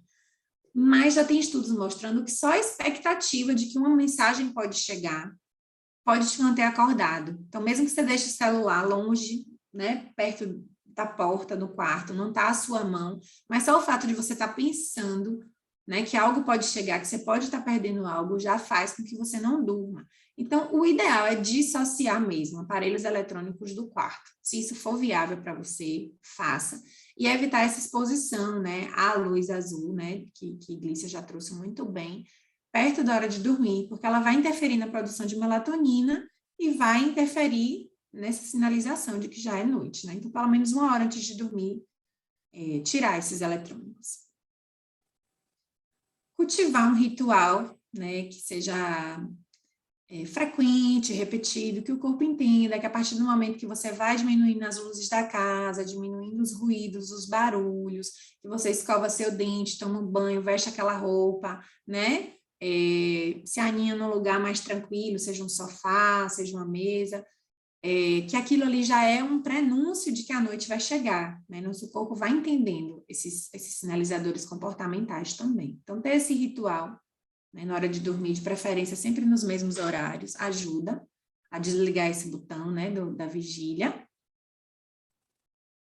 E mesmo se você fizer tudo isso e ainda tiver, né, com vontade de ficar acordado, não estiver com sono, procura ficar com a luz mais baixa, acender uma vela, acho que essa dica é maravilhosa, né, um recurso econômico, um recurso que dá um clima gostoso de você ir entendendo que ali já não é momento de ver muita coisa, de ter acesso a muita informação e muita imagem. É um momento de uma leitura tranquila, né, de um pensamento positivo, de ouvir uma música relaxante, e que isso pode ser feito numa luz mais branda, e, de preferência, fora do ambiente da cama. Ir para a cama quando você já estiver realmente cochilando, pegando no sono, né? Bem sonolento.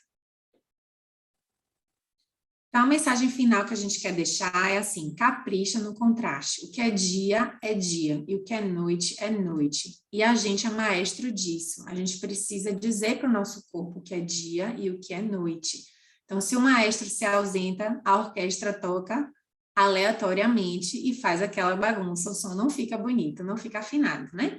Então, lembrar que vocês têm esse poder de reger, em algum grau, a qualidade do sono, a quantidade do sono de vocês e o ritmo, né? Mas a gente precisa estar consciente de tudo que a gente faz durante o dia para que isso aconteça, né? E não existe sono reparador e de maior qualidade do que o sono natural. Então, se a gente conseguir induzir o nosso sono alimentando um pouco, cumprindo todas essas dicas, usando essas informações a nosso favor, vai ser o melhor tratamento que a gente vai poder fazer, né?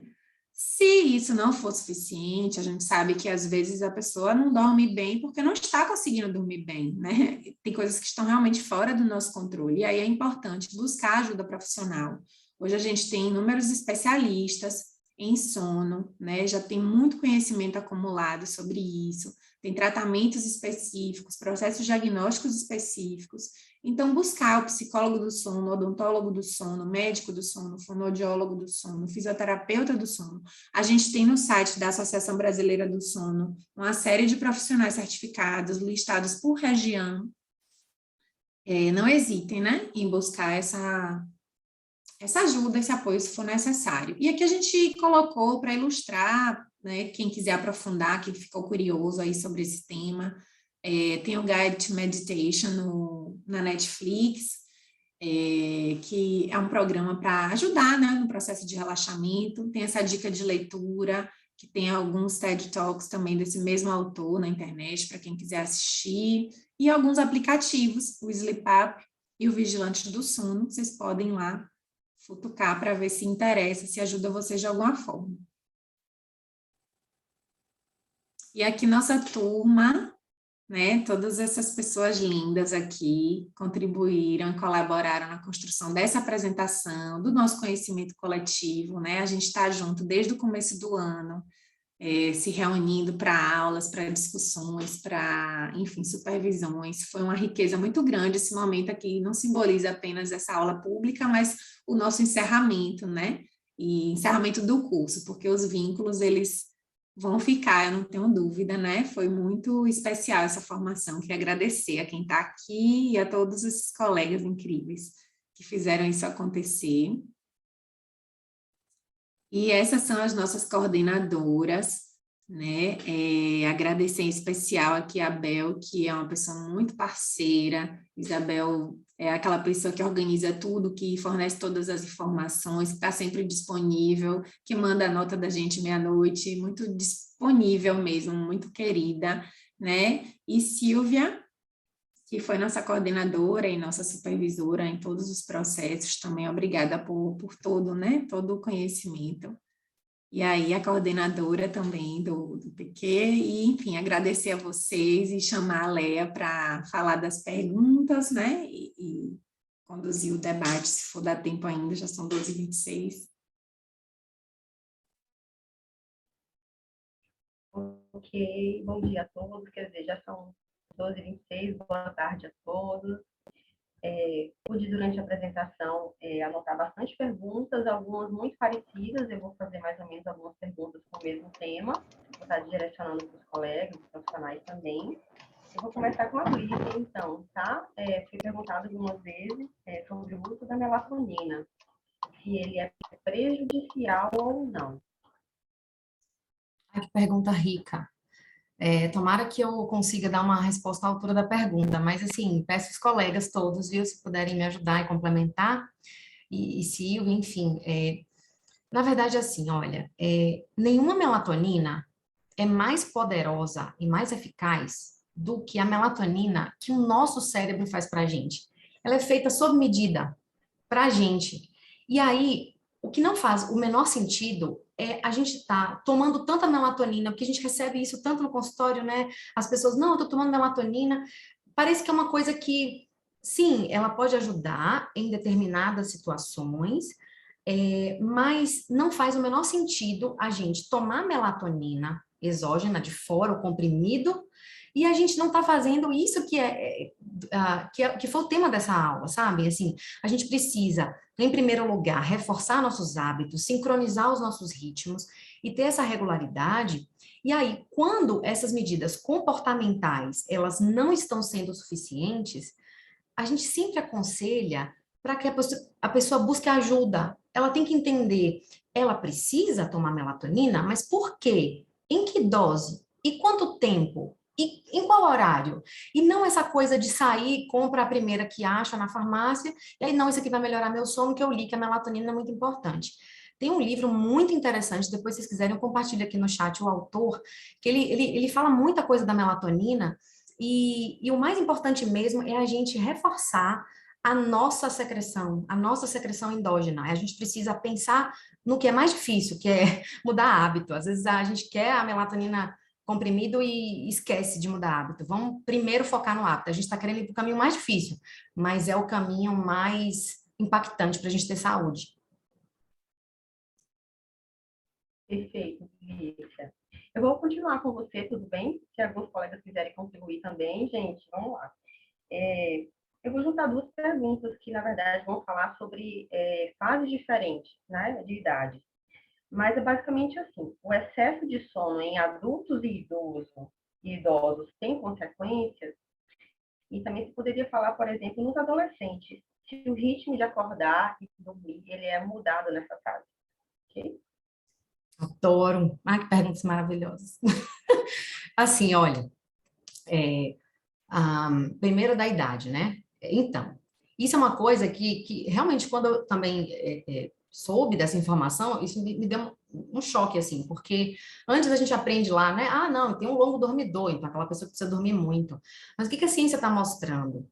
Que muitas pessoas adultas que precisam dormir 10, 11, 12 horas para ficarem bem, isso pode indicar, isso não está querendo dizer que tem patologia, porque olha, a gente tem que usar as palavras bem, com muita delicadeza, né, Leia, para a gente também não falar assim, tem problema, não. Existem as pessoas que precisam dormir um pouco mais, mas o que que a ciência está apontando? Dormir muito, assim, mais do que a média das pessoas, é só para a gente ficar alerta, para ver se está acontecendo algum problema. Então, um problema que a Andrea falou muito bem, ela explicou super bem, a questão do jet lag social. A pessoa fica privada de sono no meio de semana, ela dormindo pouco, 5 horas, 6 horas por noite, e aí no final de semana ela dorme 14 horas seguidas. Né, ela está privada de sono, ela está precisando, e os 2 dias do final de semana não vão tampar o buraco do meio de semana. Aí tem uma outra questão. Então, tem estudos que mostram assim, então, se a pessoa dorme 10 horas por dia, ela pode ter as mesmas consequências cardiovasculares do que as pessoas que estão privadas de sono. Mas aí, muita calma nessa hora. Por que muita calma nessa hora? Porque, na verdade, essa necessidade de horas a mais, talvez não é o sono alongado em si que prejudique, mas é porque existe uma necessidade maior de horas e que pode explicar e apontar que a pessoa está tendo um problema de qualidade. A pessoa está tendo, de repente, ela está tendo o quê? Um problema que é o uso de uma substância como muita cafeína, álcool, ou então ela tem um problema do sono como, sei lá, pernas inquietas e movimento periódico de membros. Isso fragmenta o sono, mesmo que a pessoa não lembre que acordou, e faz com que o sono, ele precise, talvez, de uma quantidade maior para que a pessoa se sinta bem. Então, por isso que a gente fala com muita delicadeza dessa questão de sono longo. E a outra pergunta foi sobre a questão da fase, né, dos adolescentes, se há uma questão de ritmo. Gente, tanto as crianças, isso é uma coisa que eu não falei, eu me esqueci de falar. Tanto as crianças, elas tendem a ter um ritmo para acordar um pouco mais cedo, dormir um pouco mais cedo, quanto os adolescentes têm, por conta da fase de desenvolvimento, uma tendência a dormir mais tarde e acordar mais tarde. E essa tendência é o que faz a gente que trabalha com sono ficar com os cabelinhos em pé, com esses meninos acordando 7 para assistir aula 7 horas da manhã. O corpo deles não está preparado para isso. A gente está vendo muitos adolescentes doentes, porque eles não são feitos com essa idade para estarem com a cognição, com o cérebro funcionando. É uma questão fisiológica o adolescente dormir mais tarde e acordar mais tarde. Tem até um manifesto da Associação Brasileira do Sono, né? Solicitando que as escolas iniciassem o período um pouco mais tarde para os adolescentes para evitar isso, né? Porque ele aproveitaria melhor, e tem pesquisas indicando que nas escolas onde foi feito isso, o aproveitamento dos alunos foi melhor, ele tendo um pouquinho mais de tempo para dormir. Em falar, né, gente, acrescentando um pouquinho, que é no sono que acontece, inclusive, a consolidação de nossas memórias, do aprendizado. Então, se o adolescente está em privação de sono, isso dificulta um pouquinho. Todo esse movimento aí em relação ao horário de estudo de adolescente, né, porque eles realmente ficam um pouco mais vespertinos nessa fase e precisam, inclusive, de um pouquinho de horas a mais para poder dormir. Andréia, eu vou fazer uma pergunta para você. Sonhos e pesadelos. Qual a relação deles com o sono? Qual a relação com o sono? Você já falou. Assim, sonhos e pesadelos. O quê, né? Eu acredito que seja essa relação, talvez, da pergunta, né? Qual a relação deles com o sono? Por que ocorre sonhos e pesadelos durante o sono? Sim, sim.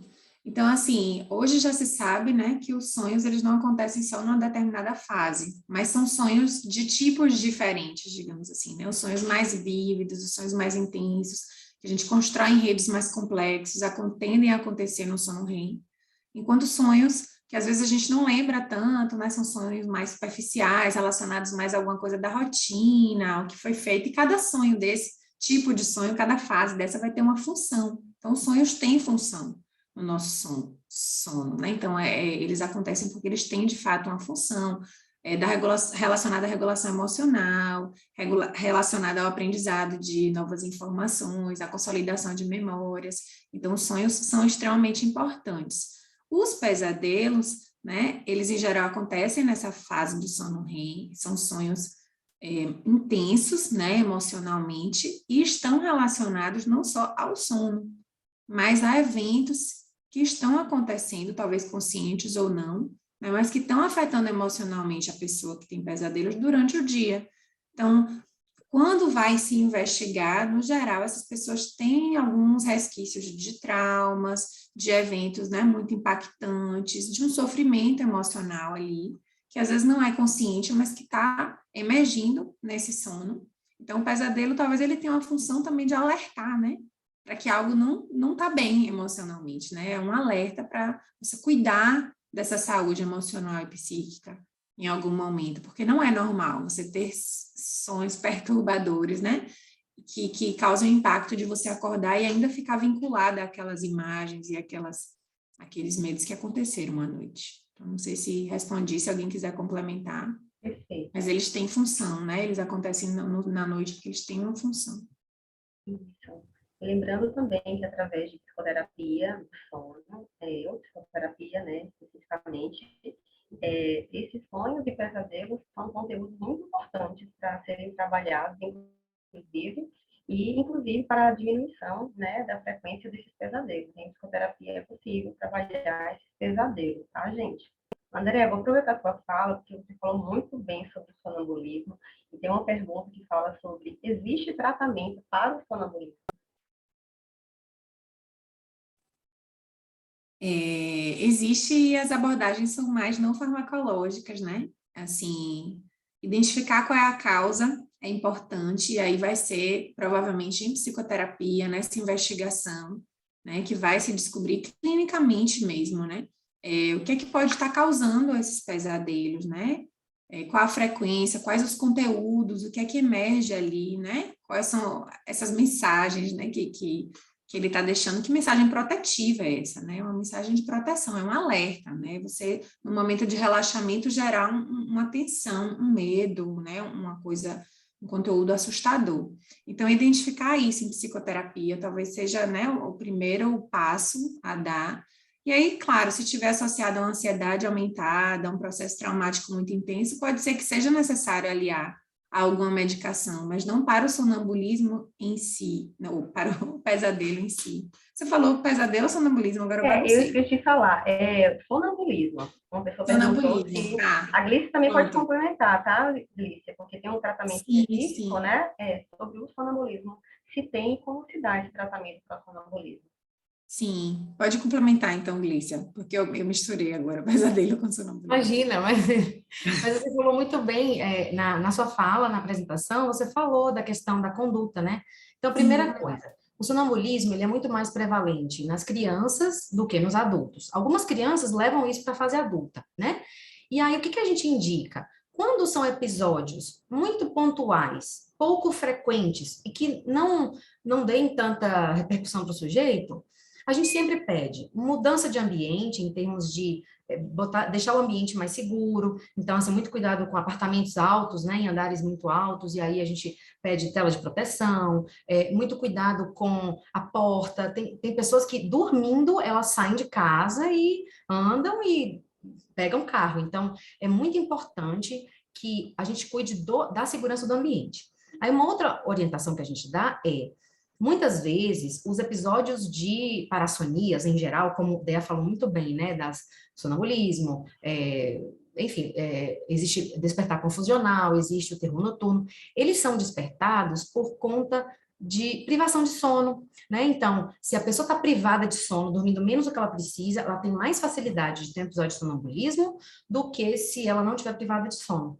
E a outra coisa é caprichar na higiene do sono, como o Dea falou aí no final. Quer dizer, o contraste do dia e da noite, a regularidade em relação às atividades, exercício, alimentação, e 1 hora antes. Para as pessoas em geral, é importante tirar eletrônico 1 hora antes da hora de dormir, mas para a pessoa que sofre de parassonia, é absurdamente importante que ela, 1 hora antes, se desligue dos eletrônicos, fique no escuro, luminosidadezinha baixa, fazendo uma atividade que relaxa, para que ela consiga, enfim, não ter essa espécie de despertar no meio de um sono profundo, porque é isso, né, no sonambulismo.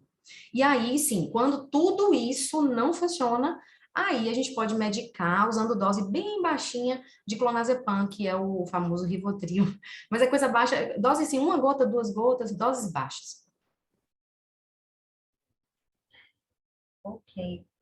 Chegou uma pergunta agora que eu ia inclusive falar, viu, Luciana? Quando a pessoa trabalha em horário de turno, por mais de 20 anos.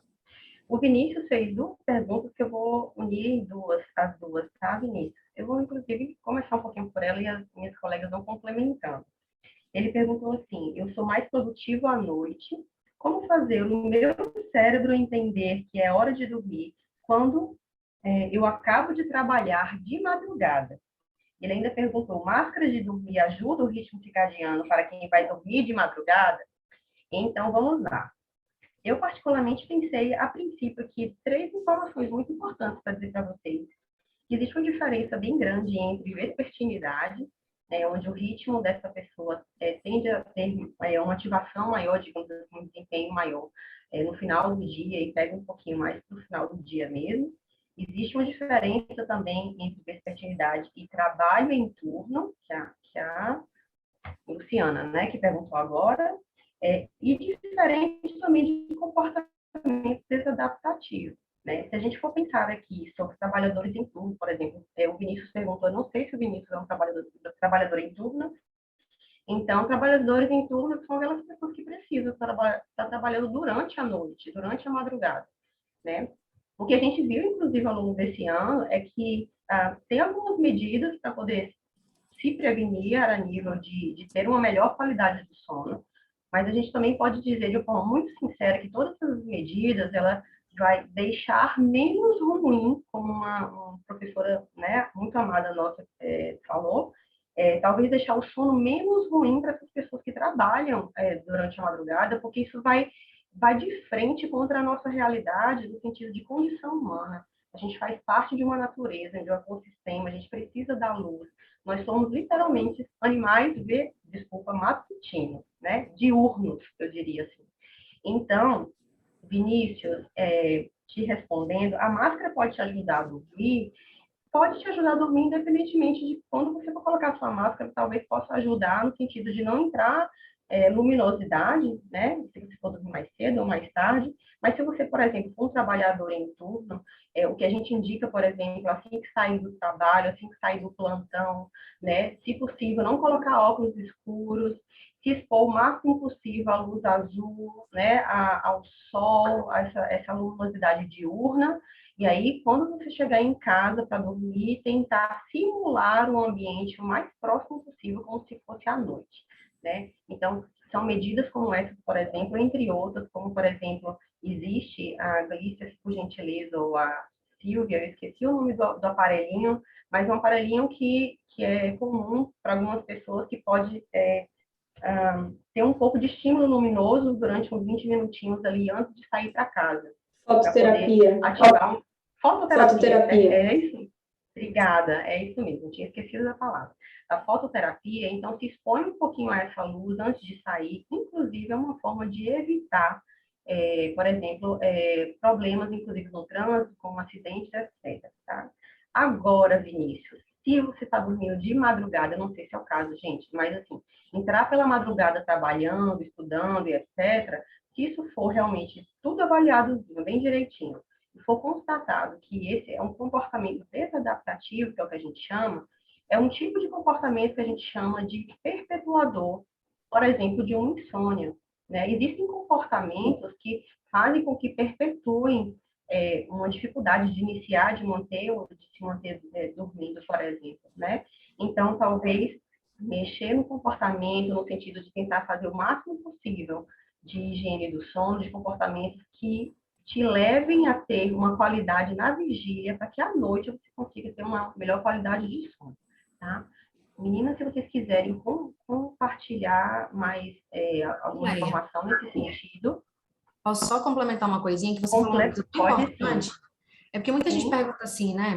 Porque assim, olha, tem nessa coisa de trabalhador de turno, tem tantos cenários diferentes. Então, por exemplo, tem pessoas que dão plantão à noite e elas têm que emendar no dia seguinte de trabalho, o que é realmente assim é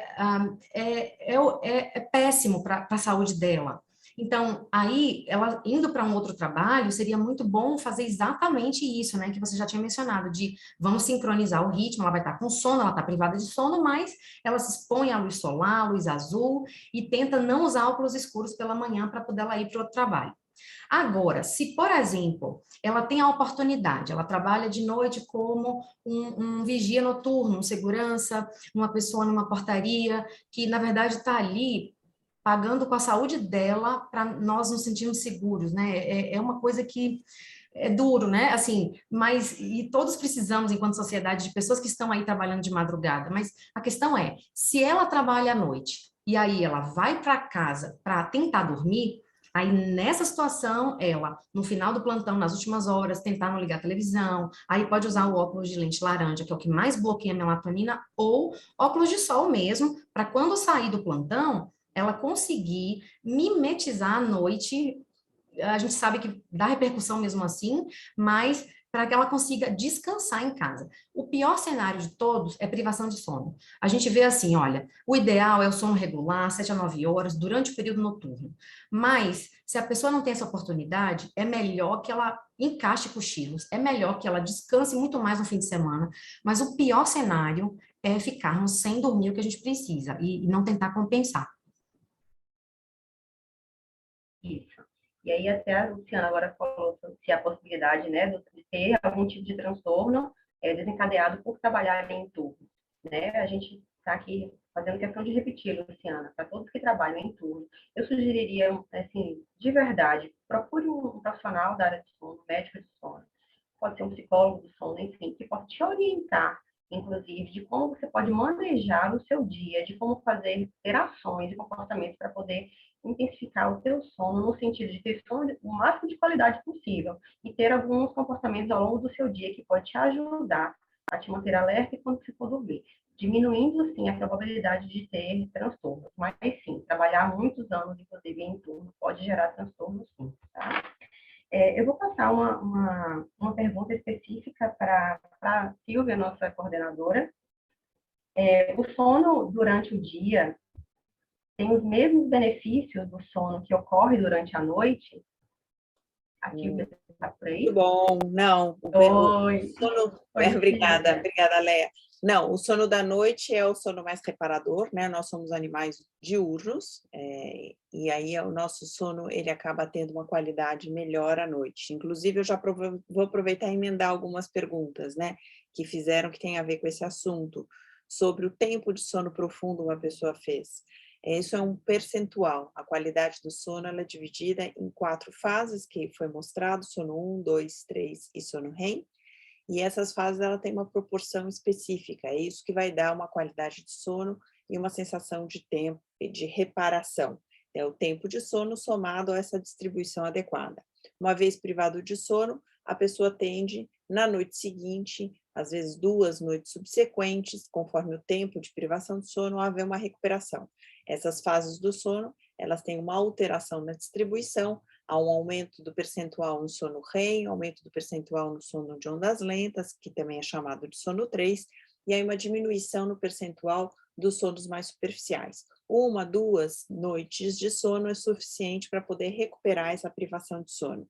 Mas este sono mais bem distribuído, com todas as capacidades de recuperação associadas, de organização do que precisa fazer para o dia seguinte, o melhor momento é à noite. Quero engatar numa pergunta sobre turno que estão fazendo, que fizeram sobre tempo total de sono reduzido. Uma pessoa também falou que ela, pelo visto, é um pouco privada de sono, que ela dorme tarde e tem que acordar cedo para o trabalho. Então, eu suponho que ela tenha uma agenda de sono comprimida em virtude das obrigações. Nesse caso, o ideal, como a Léa disse, procurar um profissional da área do sono, médico do sono, psicólogo do sono seriam os mais recomendados nesse caso, para criar uma agenda que casos específicos como esses, a gente tem que fazer um sono bifásico, 2 fases. A pessoa dorme a maior porção à noite, mesmo que seja o tempo mais reduzido, e ela vai ter que organizar uma agenda de sono regular também durante o dia, que não é o melhor dormir de dia, mas no caso de ser impeditivo de fazer o tempo total de sono se exercer à noite, uma complementação durante o dia com regularidade também dá a marcação circadiana importante para tudo que vocês aprenderam aqui. Perfeito, Silvia. Gente, a gente está chegando perto do final, temos só 3 perguntas, eu deixei 2 especificamente para a doutora Rosa. Tem uma em especial aqui, que a nosso grupo pode estar respondendo. Uma pessoa perguntou, pessoas que têm sono durante o dia, será que é hipersonia? Porém, ela colocou alguns detalhes dessa pessoa, tá? Essa é uma pessoa que dorme a noite toda, com cortes no sono, deve ser os despertares do sono, né? Apneia, muito ronco, mas qualquer hora que deita, dorme. Então, me parece que é uma situação, assim, a ser investigada, né? Tem apneia, tem despertares, ela ronca, toda vez que ela, em qualquer momento do dia, ela deita e dorme, né? Mas ela está perguntando, será que é hipersonia?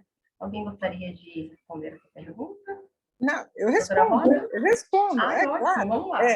Não, o termo sonolência excessiva é quando uma pessoa, na hora que ela precisa ficar acordada, ou que ela quer ficar acordada, ela sente sono. Uma propensão para dormir em situações calmas, por exemplo, assistindo uma aula, assistindo uma TV, como passageira num carro, num ônibus. Então, essas pessoas, em geral, elas têm a causa mais comum para isso é privação de sono. Está com débito de sono, então ela tem sono, e esse sono pode ser intenso. Agora, o termo hipersônia ou hipersonia é quando a pessoa tem uma necessidade aumentada de sono e ela não é uma coisa além, e é super raro, não são doenças comuns, não é o dia a dia. Então, muito provavelmente, uma pessoa que tem sono dessa forma ao longo do dia, e ela contou que, nesse caso, a pessoa ronca, provavelmente é uma pessoa que tem uma fragmentação do sono, talvez tenha apneia do sono, e aí ela não completa todo o sono que ela precisa. O sono está fragmentado, ela não faz todo o N3 que ela precisa, todo o sono REM que ela precisa, e aí ela tem uma facilidade em adormecer qualquer momento que ela para, né? Então, não é uma hipersonia, eu diria que seria uma sonolência excessiva. A sonolência excessiva ela pode ser fisiológica, se a pessoa está fazendo uma restrição de sono, uma privação de sono, está dormindo menos do que ela precisa, ela pode manifestar isso como uma sonolência intensa em qualquer situação e se assemelhar até a um quadro de hipersônia, ser parecido, né, o quadro clínico. Então, sempre que a gente tem uma pessoa com sono extremo, um sono que não está normal, porque isso de deitar em qualquer lugar e dormir na hora não é normal, né? A gente aprendeu aí que a gente precisa ter o horário certo, a condição adequada para que o sono venha, né? Então, aí a gente sempre tem que investigar se não é privação de sono, se não é um distúrbio de ritmo, se não é um problema de fragmentação do sono, por exemplo, por apneia do sono, que é o mais comum. Então, os casos em que a pessoa tem essa queixa, eles precisam ser bem avaliados e bem investigados. Em geral, vai precisar de exames, de uma polissonografia, um exame desse tipo, para complementar a investigação. Doutora Rosa, aproveitando a sua fala, tem uma pergunta bem específica, que inclusive é de um médico ortopedista que colocou aqui para a gente logo no início, que ele trabalha bastante com dor articular crônica. Ele pergunta se existe relação entre dor articular crônica e de difícil controle e o padrão de qualidade de sono. Sem dúvida nenhuma. Uma das coisas que favorece o indivíduo não melhorar do quadro de dor, e qualquer tipo de dor, seja dor miofacial, dor articular, dor por artrite, dor por qualquer causa, dor por central, por qualquer tipo de origem, a privação de sono sensibiliza mais o indivíduo para ter dor. Tá? Não tem dúvida. Perfeito. Então, um sono fragmentado também poderia sensibilizar mais e favorecer o quadro de dor. Agora, também o contrário é verdade. Uma pessoa que tem dor, ela vai dormir, ela se vira na cama, sente dor, ela deita numa posição, sente dor, isso também atrapalha o sono. É verdade. E aí tem uma pergunta bem importante, fala do consumo de energético. Me lembrei da Glícia, que ela falou muito bem no nosso curso também. O consumo de energético misturado com bebida alcoólica interfere no sono e essa mistura, a desregulação imediata no mecanismo homeostático. Vocês não querem responder isso? Vocês que prepararam tão bem o assunto? É uma pergunta Glícia, eu acho... Aqui. Glícia, porque nessa pós foi muito... Olha, doutora Rosa, queria agradecer a oportunidade. Silvia, maravilhosa, que Silvia, ela coordenou a gente tão, assim, de dar tanto feedback, assim, olha, a gente fez essa aula, gente, foi tantas etapas, meu Jesus, por quê? Foi, primeiro preparando, né, o resumo, depois a gente fez para os colegas, depois a gente fez para a gente juntar tudo, e aí Silvia foi, assim, fundamental para pontuar para a gente, olha, isso aqui é mais importante, porque é muita coisa. O que acontece?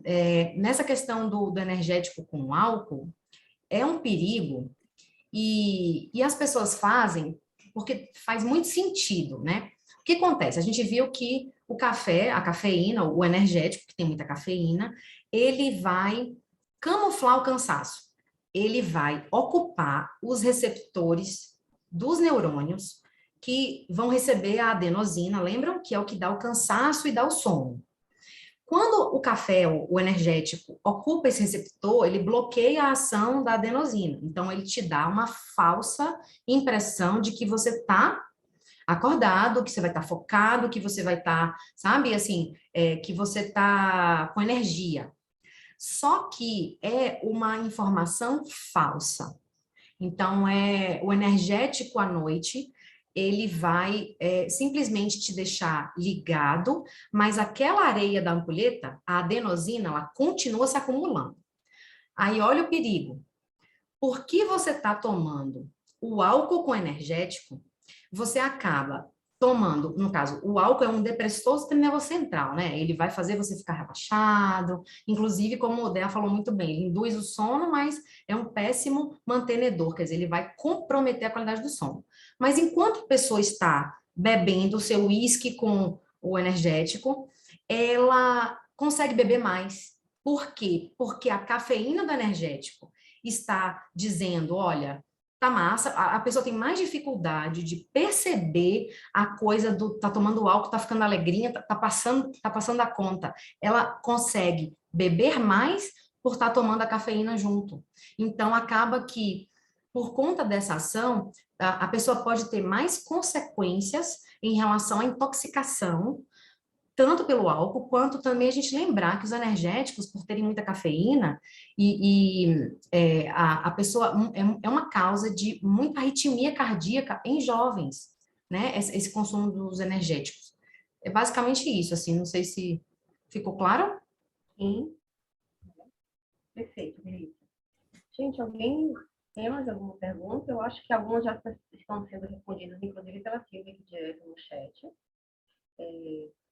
Alguém que quer falar mais alguma coisa? Eu acho que já fechamos por aqui, então, né? Eu acho que vale lembrar, Leia, que a gente deixou Okay. disponível a nossa cartilha aí. Okay. Né?